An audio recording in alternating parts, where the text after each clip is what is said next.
The excitement of the tent was, as I say in my book, the excitement was the fact that it wasn't permanent, that it could be taken down. That's what made us work all the harder and all the more devotedly, because we didn't know the future of the theater. But don't forget, in those days, Stratford only played for like 3 months at the most.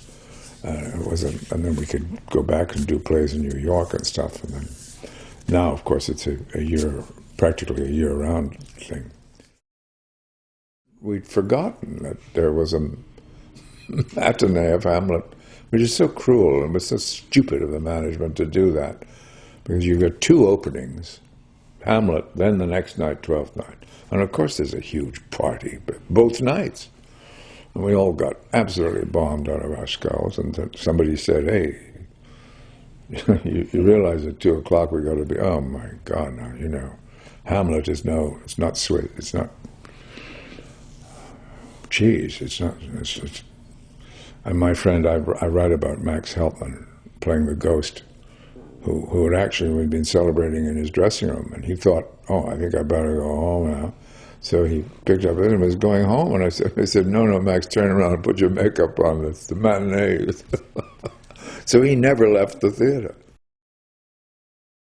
Not one slight bit.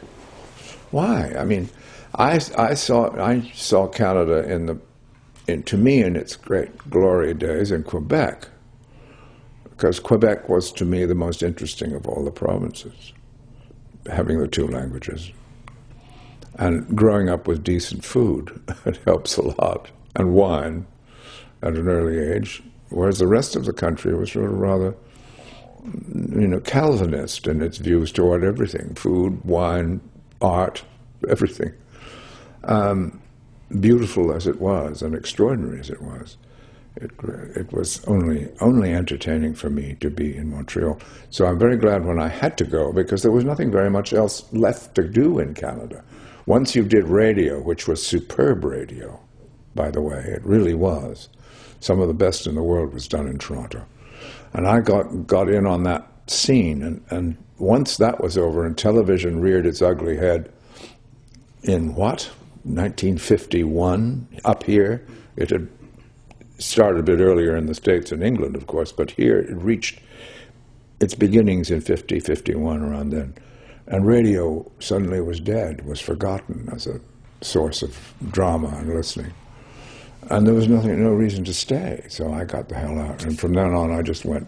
But it's essential, as I always bore everybody to tears with, is to get out of any country that you were born in, no matter where it is. You should get out and learn about the rest of the world, through your work, or if you're very wealthy, just travel around and do it, because how are you going to serve your own country, or how are you going to understand your own country, unless you see it from the eyes of a voyageur?